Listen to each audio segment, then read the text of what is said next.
Hello दोस्तों, स्वागत है आपका अपने यूट्यूब चैनल फार्मा गुरुकुल 563 में। तो आज हम लोग देखेंगे ऑस्टियोआर्थराइटिस क्या होता है, ये कैसे होता है और हो गया तो हमको कैसे पता चलेगा कि हमको ऑस्टियोआर्थराइटिस हो गया है, और फिर इसके ट्रीटमेंट मतलब इसको ठीक करने के तरीके क्या क्या है और ये कहाँ कहाँ पे होता है ये भी देखेंगे। तो ये हम लोग बोन्स और जॉइंट्स से रिलेटेड जो डिजीज होते हैं उसके अंदर पढ़ रहे हैं, तो इसमें हम लोग का ये दूसरा टॉपिक है। और इसके पहले रूमेटॉइड अर्थराइटिस क्या होता है इसके बारे में पूरा कंप्लीट वीडियो आपको प्लेलिस्ट में मिल जाएगा।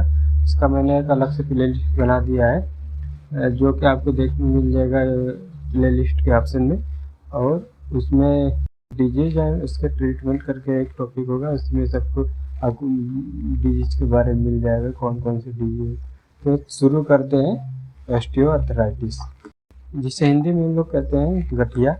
तो इसमें जो होता है कार्टिलेज होता है वो नष्ट होने लगता है, और ये एक तरह का गठिया रोग है जिसमें कि हड्डियों के जो सिरे पर लचीले उत्तक जो टिश्यू होते हैं वो नष्ट होने लगते हैं। ये समय के साथ साथ जो कार्टिलेज होता है नष्ट होने से दर्द और सूजन होने लगता है। जो जोड़ होते हैं उसको हिलने पर कट कट की आवाज़ आती है। अब इसके कॉजेज देखते हैं कि किस कारण से ये ऑस्टियोआर्थराइटिस मतलब गठिया होता है। तो पहले हो जाता है अनुचित वजन उठाने से, वजन उठा लेते हैं ज़्यादा तो उसकी वजह से भी हो सकता है। दूसरा एज, ज़्यादा उम्र वाले को व्यक्ति को भी हो सकता है। तीसरा हो जाता है आपका ज्वाइंट इंजरी, मतलब जोड़ों में कोई इंजरी हो गया, चोट लग गया, उसकी वजह से हो जाता है। ओवर यूज स्पोर्ट का मतलब क्या होता है, इसमें ज़्यादा खेल कूद कर लिए तो उसकी वजह से भी हो जाता है। और वीकनेस ऑफ मसल्स मतलब तो उसकी वजह से भी ऑस्टियोआर्थराइटिस होने के चांस रहता है। और जेनेटिक्स, तो ये हो गया ऑस्टियोआर्थराइटिस के कॉजेज, मतलब कैसे होता है। और उसका अब हो गया तो कैसे पता चलेगा कि हमको ऑस्टियोआर्थराइटिस हुआ है। तो पहला मोस्ट कॉमन सिम्टम्स है जिसका लक्षण बोलते हैं, वो आपको चक्कर आएगा, फीवर जैसा होगा, और सिर चकराएगा और पेन होगा। तो मोस्ट ऑफ देखने को मिलता है जिसको हुआ रहता है सब उसमें कट कट की आवाज़ आती है। अब इसमें स्वेलिंग अराउंड जॉइंट से मतलब क्या होगा, जो जॉइंट्स है उसके अगल बगल में स्वेलिंग हो जाता है। पेन विथ एक्टिविटी, घूम चलने में दिक्कत होता है, दर्द होता है। लिमिटेड रेंज ऑफ मोशन, चलने में कमी होने लगती है। और नी टेंडरनेस हो जाता है। और डिफॉर्मिटी मतलब थोड़ा लंगड़ापन, मतलब थोड़ा जब हो जाएगा तो थोड़ा लंगड़ाते हुए चलने को देख लेंगे। जब अब अगर हो गया अभी तो आपको पता चलेगा कि ये कारण से हमें हुआ है कि ऑस्टियोआर्थराइटिस हुआ है। अब कहाँ कहाँ होता है, तो ये घुटने के जोड़ों में होता है, कुल्हे के जोड़ में होता है, रीढ़ की हड्डी में होता है, और हाथ में होता है। तो अब इसके हम लोग देखेंगे ट्रीटमेंट, अगर हो गया तो कैसे हम लोग इसे ठीक करेंगे।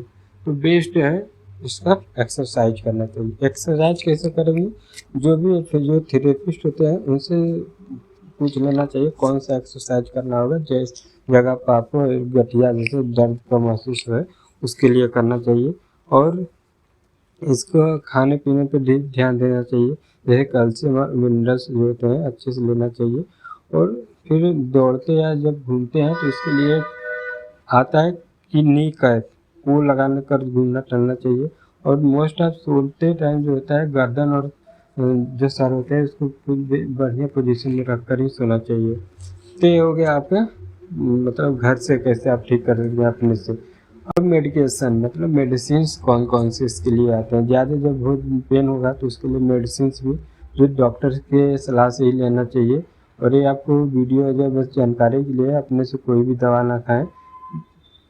तो इसके लिए एनाल्जेसिक जो एनेसेट्स में आते हैं, नेसेट क्या होता है, ये दर्द और सूजन से जो बुखार होते हैं उसको आराम मिलता है। तो बेस्ट है मेडिसिन क्या, आइबुप्रोफेन जिसे एडविल नाम से आता है मार्केट में। और दूसरा नेप्रोजेन जिसे एलवी का आता है। और डाइक्लोफिनेक वोल्ट्राम। तो ये डाइक्लोफिनेक क्या होता है इसके बारे में प्रॉपर वीडियो बना दिया हूँ, और ये प्लेलिस्ट में आपको मेडिसिन और इसको यूज करके प्लेलिस्ट है उसमें आपको देखने को मिल जाएगा, उसको आप प्लीज जाकर एक बार देख लीजिए, क्योंकि इससे आपको क्लियर मिल जाएगा कि क्या होता है नेसेट्स के जो मेडिसिन है। तो ये जो होता है नेसेड होते हैं, दर्द और सूजन से आराम होता है। इन दवाओं को सेवन हमेशा भोजन के साथ करना चाहिए, क्योंकि ये इन्हें खाली पेट लेने से गैस्ट्रिक स्तर के हो सकता है। अब सेकंड मेडिसिन आते हैं, तो सेकंड मेडिसिन साइक्लोबेंजाप्रेन होता है, जो कि मांसपेशियों को आराम देने वाली दवाई होता है। तो इसमें क्या होता है, ये जो दवाई है रीढ़ की हड्डी के पुराने स्टोयाटिस जो गठिया होते हैं उसको दर्दनाक जो होता है और ऐंठन जैसा लगता है और कठोरता जैसे से राहत देता है। कौन? साइक्लोबेंजाप्रेन। अब कार्टिकोस्टेरॉइड भी ले सकते हैं, तो स्टेरॉइड में कार्टिकोस्टेरॉइड प्रेडिनिसोलोन लेना चाहिए। तो ये दवा का प्रयोग छोटी अवधि के लिए ज़्यादा समय के लिए नहीं करना चाहिए, क्योंकि थोड़ा इससे दिक्कत आता है, साइड इफ़ेक्ट्स देखने को मिलते हैं। अपने डॉक्टर से जानकारी लेकर ये सब दवा खाना यूज करना चाहिए। और टॉपिकल एनाल्जेसिक स्प्रे में क्या होता है, ये ऑइंटमेंट और स्प्रे होता है जो कि दर्द से आराम देते हैं। अब सप्लीमेंट्री भी ले सकते हैं। सप्लीमेंट्री क्या होता है, ये खान पान में कमी से भी होता है जो गठिया, तो इसके लिए भी लेते हैं, जैसे कैल्शियम होगा, विटामिन डी और ओमेगा 3 फैटी एसिड्स लेते हैं। फिश ऑयल भी ले सकते हैं। जब भी कोई दवा खाने से पहले उसके डॉक्टर से सलाह लें, ताकि कोई भी तरह के इंटरैक्शन नहीं होना चाहिए। तो ये हो गया आपका मेडिकेशन, कैसे मेडिसिन कौन कौन से लेते हैं, अब इसके आप तो पेडिशियन के यहाँ जा सकते हैं, जो कि ये स्पेशलिस्ट होते हैं मस्कुलर स्केलेटल जो कि बीमारी होते हैं उसको ट्रीटमेंट करने के लिए। और दूसरे न्यूरोलॉजिस्ट के यहाँ जा सकते हैं, और इसके लिए और तीसरे रिमेटोलॉजिस्ट के लिए जा सकते हैं। रिमेटोलॉजिस्ट कौन से होते हैं, ये डायग्नोस करते हैं और ट्रीट करते हैं ऑस्टियोआर्थराइटिस के और डिसऑर्डर जैसे जॉइंट्स और बोन्स के जो होते हैं डिजीज बीमारी, उसको ये लोग रिमेटोलॉजिस्ट जो होते हैं उसके लिए स्पेशलिस्ट होते हैं। इसके लिए एक हाइड्रोथेरेपी भी आता है, पेन लगाते हैं, मेंटेन करता है हेल्थ का, जैसे कि मिनरल बाथ होता है, हॉट ट्यूब होता है।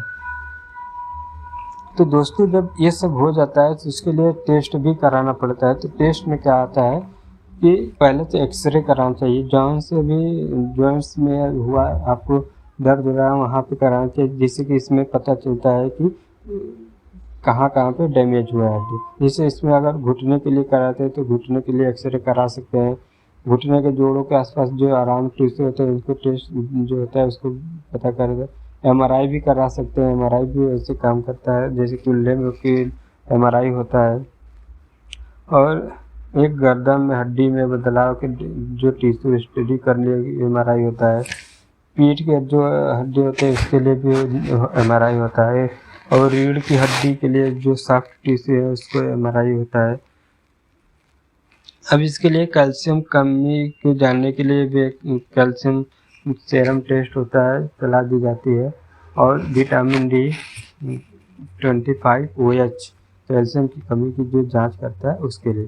तो ये हो गया हमारा ऑस्टियोआर्थराइटिस क्या होता है, कैसे होता है, क्या हो गया तो किसे पता चलेगा ऑस्टियोआर्थराइटिस हुआ है, और उसके इलाज क्या है, इसके टेस्ट क्या है, कैसे अपने से ठीक कर सकते हैं कुछ हद तक जब रहता है फर्स्ट स्टेज। तो थैंक यू सो मच।